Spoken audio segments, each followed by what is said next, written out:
Hello students, आज हम BSc third year का चैप्टर जैव अकार्बनिक रसायन बायो इनऑर्गेनिक केमिस्ट्री के बारे में स्टडी करेंगे। तो आइए वीडियो स्टार्ट करते हैं।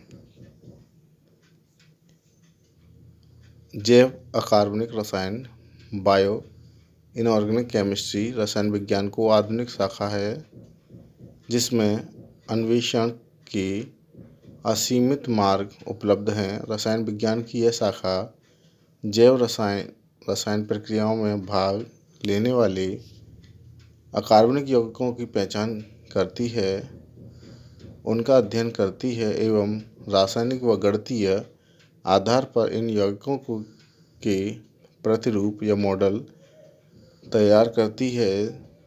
जैव रासायनिक प्रक्रिया के लिए उत्तरदायी तंत्रों का नियंत्रण एवं उपयुक्तम संचालन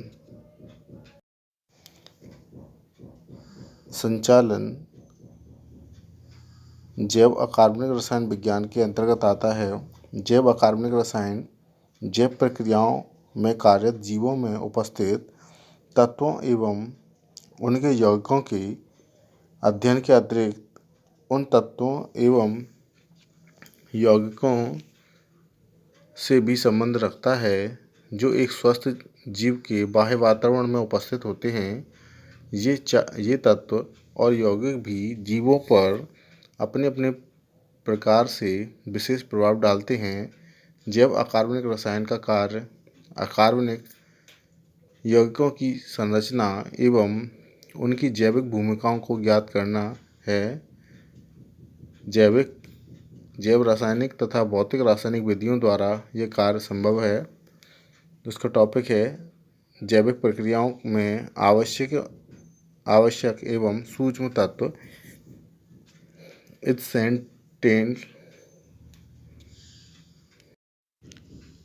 essential and trace elements in biological process।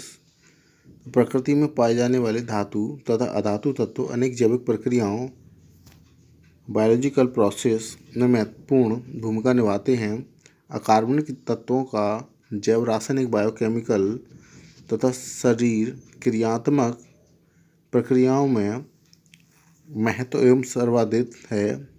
अब तक 60 से अधिक तत्वों की उपस्थिति जीवाणु, बैक्टीरिया, फफूंदी, फंजाई, पौधों, पशुओं तथा मनुष्यों में ज्ञात की जा चुकी है। इन तत्वों के बिना जीवन का सामान्य रूप से चलना संभव नहीं है। यद्यपि जैव अकार्बनिक रसायन से संबंधित ये तत्व अपना विशिष्ट स्थान रखते हैं, परंतु जीवों में 4 मुख्यतः कार्बनिक तत्व कार्बन, हाइड्रोजन, नाइट्रोजन तथा ऑक्सीजन के अतिरिक्त 9 तत्व इन तत्वों में सबसे अधिक मात्रा में पाए जाते हैं। ये तत्व निम्नलिखित हैं। Number 1 sodium, number 2 potassium, number 3 calcium, number 4 magnesium, number 5 phosphorus, number 6 sulphur, number 7 chlorine, number 8 silicon, number 9 iron. ये तत्व भी अलग अलग मात्रा में उपस्थित होते हैं। मानव शरीर में कार्बन, हाइड्रोजन, नाइट्रोजन तथा ऑक्सीजन तत्व प्रोटीन तथा वसा के रूप में पाए जाते हैं। इन तत्वों में ये 4 तत्व कुल परमाणुओं के 99% तक पाए जाते हैं। मात्रा की दृष्टि से उपयुक्त तत्व 13 तत्वों के बाद सर्वाधिक मात्रा में पाए जाने वाले तत्व निम्नलिखित हैं। इसमें molybdenum, number 2 magnesium, number 3 fluorine, number 4 cobalt, number 5 zinc, number 6 copper, number 7 iodine. तुलनात्मक रूप से इन तत्वों की अपेक्षाकृत कम मात्रा की आवश्यकता होती है। ये सूक्ष्म तत्व कहलाते हैं। उपयुक्त तत्वों में भी कम मात्रा में पाए जाने वाले निम्नलिखित तत्व होते हैं, जिनमें number 1 nickel, number 2 vanadium, number 3 chromium, number 4 selenium, number 5 boron, number 6 tin, number 7 tungsten आदि। इन तत्वों की सूक्ष्म मात्रा यानी कि अल्ट्रा ट्रेस मात्रा की आवश्यकता होती है। ये तत्व भी आपके टेबल में दे रखे हैं। देखिए टेबल दे रखी है जो पीरियोडिक टेबल होती है आपकी, जिसमें आपके hydrogen, sodium, magnesium, potassium, calcium, vanadium, chromium, magnesium, iron, cobalt, nickel, copper, zinc, molybdenum, tungsten, boron, carbon, nitrogen, oxygen, fluorine, silicon, phosphorus, sulphur, chlorine. तो ये तत्व आपके जो टेबल में दे रखे हैं, तो ये तत्व आपके उपस्थित होते हैं। जैव धातुओं में बायोलॉजिकल मेटल में 4 धातुएं सोडियम, पोटेशियम, मैग्नीशियम तथा कैल्शियम आवर्त सारणी में एक ही वर्ग में बनाती हैं। इन धातुओं को मुख्यतः समूह धातुएं कहते हैं। संक्रमण धातुएं ट्रांजिशन मेटल्स में से अधिकांश धातुएं प्रथम संक्रमण श्रेणी में से हैं, जैसे vanadium, chromium, magnesium, iron, cobalt, nickel, copper, zinc. इनमें से Fe आयरन तथा जिंक अधिक मात्रा में तथा निकेल सबसे कम मात्रा में उपस्थित होते हैं। यह भी ध्यान देने योग्य है कि जीवन के लिए आवश्यक धातुओं में से सभी धातुओं के परमाणु क्रमांक जिंक के परमाणु क्रमांक 30 से कम हैं। मल्टीप्लेटिनम, टंगस्टन तथा टिन धातुएं इनकी अपवाद हैं, अर्थात इनके परमाणु क्रमांक जिंक के परमाणु क्रमांक से अधिक होते हैं। मनुष्य के शरीर में पाई जाने वाली जैव धातुओं की सांद्रता तथा उपलब्धता का विवरण सारणी 8.2 में दे रखा है, जो आपको टेबल दे रखी है कि कितने परसेंटेज में किस तरीके से पाई जाती है। तो उसमें उपस्थिति का स्थान दे रखा है। ग्राम प्रति मनुष्य के रक्त में सांद्रता दे रखी है। तो गतिशील, अर्धगतिशील, स्थिर एंजाइम्स तथा प्रोटीन में आपके दे रखी है। तो टेबल को आप ध्यान से देख लें। इसके बाद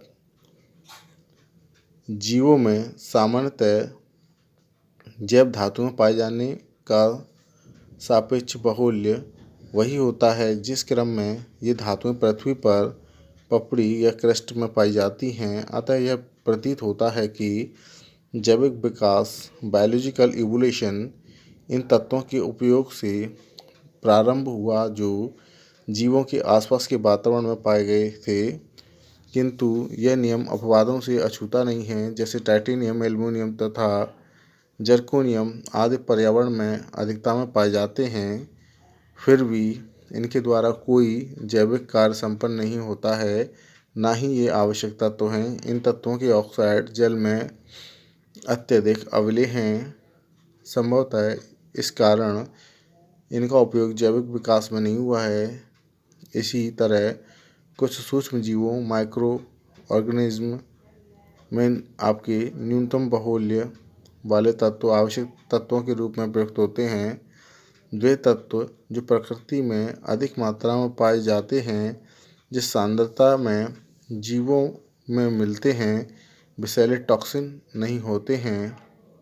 यदि ये तत्व अधिक सांद्रता में उपस्थित होते हैं तब इनका प्रभाव विषैला होता है। कुछ तत्व जैसे आर्सेनिक, लेड, कैडमियम तथा मरकरी भूपट्टी में दुर्लभ मात्रा में पाए जाते हैं। संभवतः इसी कारण जैविक विकास में इन धातुओं का कोई उपयोग नहीं हुआ है। ये धातुएं आपके विषाक्त प्रभाव दर्शाती हैं। जब धातुओं का इलेक्ट्रॉनिक विन्यास D0 से D10 तक तथा इनकी ऑक्सीकरण अवस्था +1 से +6 तक होती हैं। इन्हें टेबल 8.3 में दर्शाया गया है। देखिए टेबल दे रखी है आपकी जब धातुओं का इलेक्ट्रॉनिक विन्यास तथा ऑक्सीकरण अवस्था। तो ऑक्सीकरण अवस्था है पोटेशियम, मैग्नीशियम, कैल्शियम, वेनेडियम और मल्टीब्रेंडम। आपके इसका जो इलेक्ट्रॉनिक विन्यास है D में आपके 0 हैं, D1 में कोई नहीं है, और आपकी D² में आपके वेनेडियम और मल्टीब्रेंडम है। यह आपकी टेबल दे रखी है। तो इस टेबल में देख लीजिए किसी को ऑक्सीकरण अवस्था कितनी है, +1 से +6 तक। तो सूक्ष्म तथा परासूक्ष्म तत्वों की औसत मात्रा मानव शरीर में लगभग 10 ग्राम होती है, किंतु जीवन इन तत्वों पर बहुत अधिक निर्भर करता है। जैसे संक्रमण धातुओं की उपस्थिति से एंजाइमों की कार्यविधि सुचारू रूप से चलती है। इन तत्वों की मात्रा अधिक होने पर ये मानव शरीर के लिए हानिकारक हो जाते हैं। इन तत्वों की एक सीमा से अधिक मात्रा विषाक्तता उत्पन्न करती है। पृथ्वी का अधिकतम भाग जल है। इसी प्रकार जैव विश्लेषण द्वारा ज्ञात होता है कि जीवों में जल की मात्रा इसकी अनुपात में पाई जाती है, अर्थात जीवों में जल सर्वाधिक मात्रा में पाया जाता है। जीव कंकाल स्केलेटन को छोड़कर अधिकांश निर्जल नॉन एक्वस घटक कार्बनिक प्रकृति रखते हैं। मानव शरीर में धातु तत्व बहुत कम मात्रा में पाए जाते हैं। जीवों के प्रभाव के आधार पर यह तत्वों को निम्न भागों में बांटा जा सकता है या बांटा गया है, जो आपके इस प्रकार हैं कि नंबर 1 आपके आवश्यक तत्व, नंबर 2 लाभदायक तत्व और नंबर 3 विषैले तत्व। तो टॉपिक आपका यहीं तक हम रखते हैं। इसके बाद आने वाली वीडियो में बताएंगे कि आपके आवश्यक तत्व कौन कौन से हैं और लाभदायक तत्व कौन कौन से हैं और विषैले तत्व कौन कौन से हैं। तो ये वीडियो यहीं तक हम कंप्लीट करते हैं।